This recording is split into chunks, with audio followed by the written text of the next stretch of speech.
सर्वशक्तिमान परमेश्वर के वचनों के पाठों का संग्रह।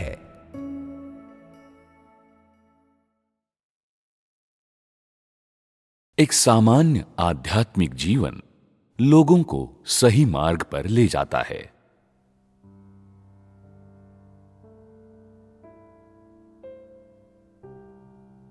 तुम लोग परमेश्वर के विश्वासी होने के मार्ग पर बहुत ही कम चले हो और तुम लोगों का सही मार्ग पर प्रवेश करना अभी बाकी है।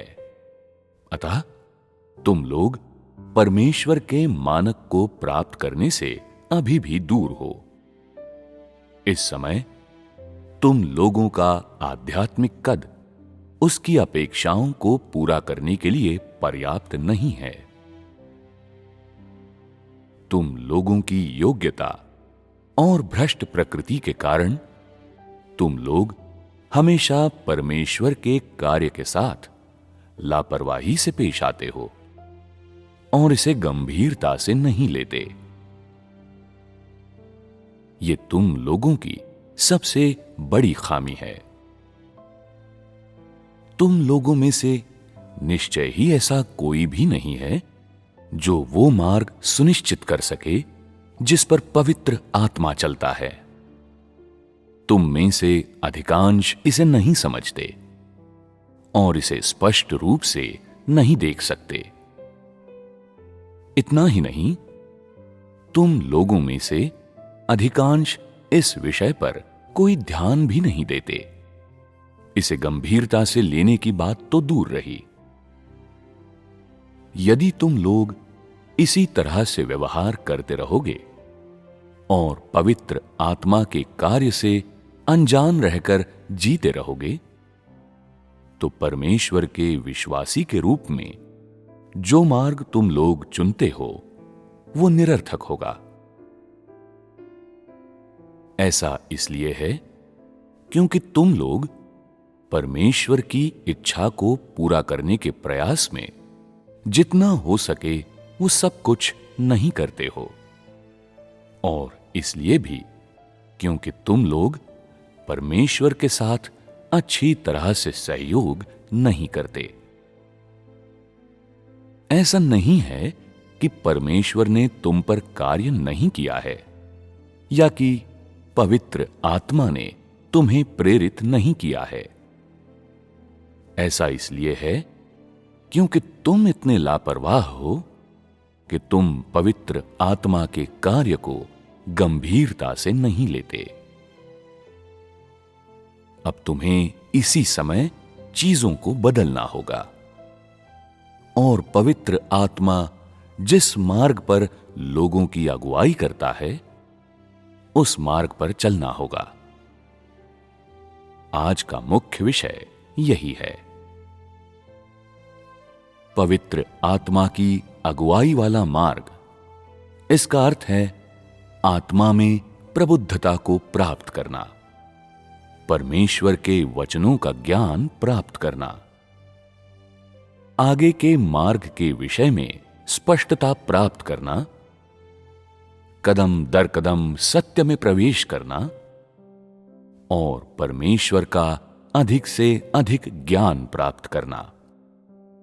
पवित्र आत्मा की अगुवाई वाला मार्ग मुख्यतः वो मार्ग है जो परमेश्वर के वचनों की स्पष्ट समझ देता हो, जो भटकाव और गलत धारणाओं से मुक्त हो, और जो लोग उस मार्ग पर चलते हैं वे सीधे चलते जाते हैं।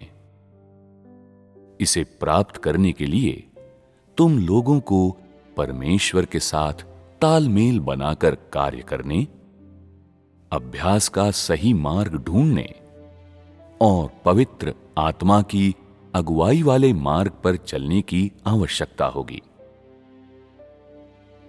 इसमें मनुष्य की ओर से सहयोग शामिल है, अर्थात परमेश्वर की अपेक्षाओं को पूरा करने के लिए तुम्हें क्या करना है और परमेश्वर में विश्वास के सही मार्ग में प्रवेश करने के लिए तुम लोगों को कैसा आचरण करना है। पवित्र आत्मा की अगुवाई वाले मार्ग पर चलना काफी जटिल प्रतीत हो सकता है, परंतु इस मार्ग के बारे में बिल्कुल स्पष्ट होने पर तुम पाओगे कि यह प्रक्रिया बहुत सरल है।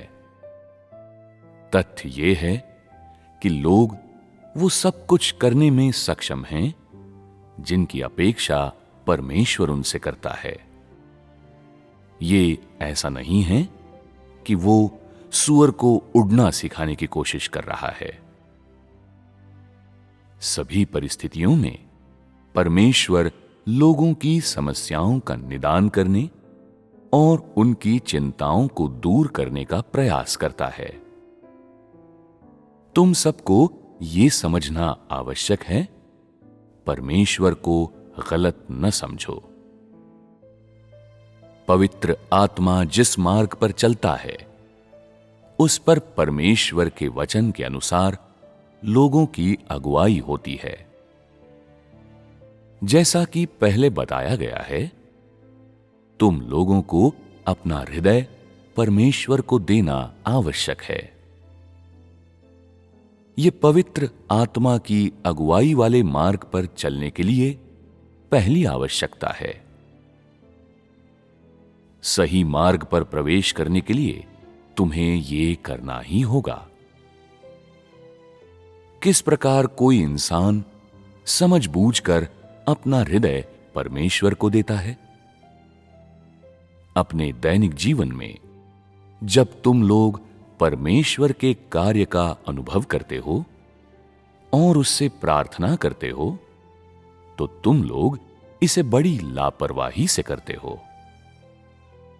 तुम लोग काम करते हुए परमेश्वर से प्रार्थना करते हो।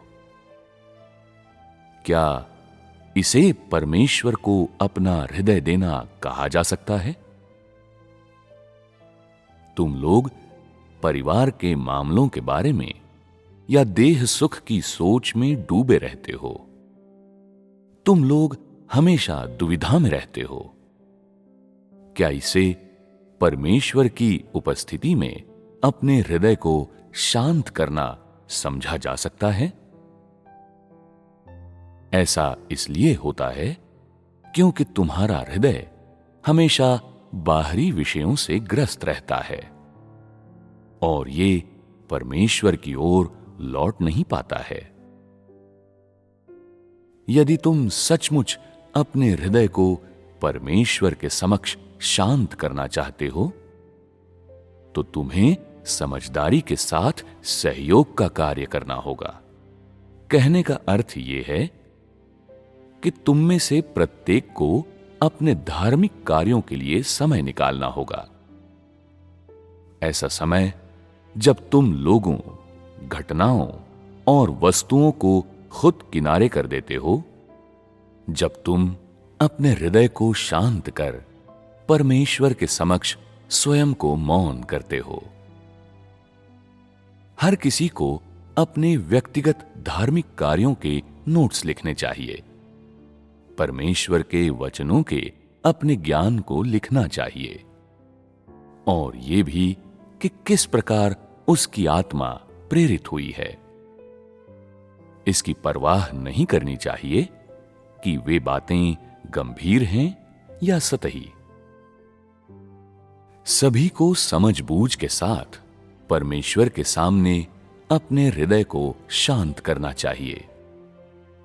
यदि तुम दिन के दौरान 1 या 2 घंटे एक सच्चे आध्यात्मिक जीवन के प्रति समर्पित कर सकते हो, तो उस दिन तुम्हारा जीवन समृद्ध अनुभव करेगा और तुम्हारा हृदय रोशन और स्पष्ट होगा। यदि तुम प्रतिदिन इस प्रकार का आध्यात्मिक जीवन जीते हो, तब तुम्हारा हृदय परमेश्वर के पास लौटने में सक्षम होगा। तुम्हारी आत्मा अधिक से अधिक सामर्थी हो जाएगी।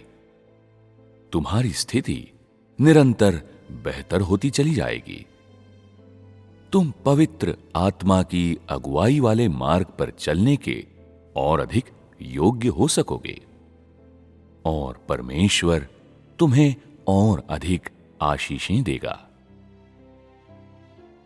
तुम लोगों के आध्यात्मिक जीवन का उद्देश्य समझबूझ के साथ पवित्र आत्मा की उपस्थिति को प्राप्त करना है। ये नियमों को मानना या धार्मिक परंपराओं को निभाना नहीं है, बल्कि सच्चाई के साथ परमेश्वर के सामंजस्य में कार्य करना और अपनी देह को अनुशासित करना है। मनुष्य को यही करना चाहिए। इसलिए तुम लोगों को ऐसा करने का भरसक प्रयास करना चाहिए। जितना बेहतर तुम्हारा सहयोग होगा और जितना अधिक तुम प्रयास करोगे, उतना ही अधिक तुम्हारा हृदय परमेश्वर की ओर लौट पाएगा और उतना ही अधिक तुम अपने हृदय को परमेश्वर के सामने शांत कर पाओगे।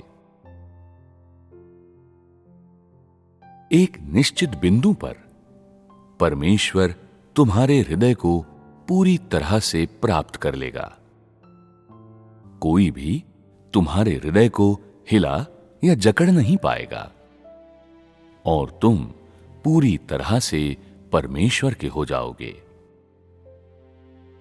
यदि तुम इस मार्ग पर चलते हो तो परमेश्वर का वचन हर समय अपने आप को तुम पर प्रकट करेगा और उन सभी चीजों के बारे में तुम्हें प्रबुद्ध करेगा जो तुम नहीं समझते।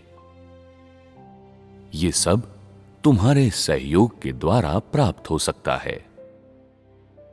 इसीलिए परमेश्वर सदैव कहता है, वे सब लोग जो मेरे साथ सामंजस्य में होकर कार्य करते हैं, मैं उन्हें दुगुना प्रतिफल दूंगा।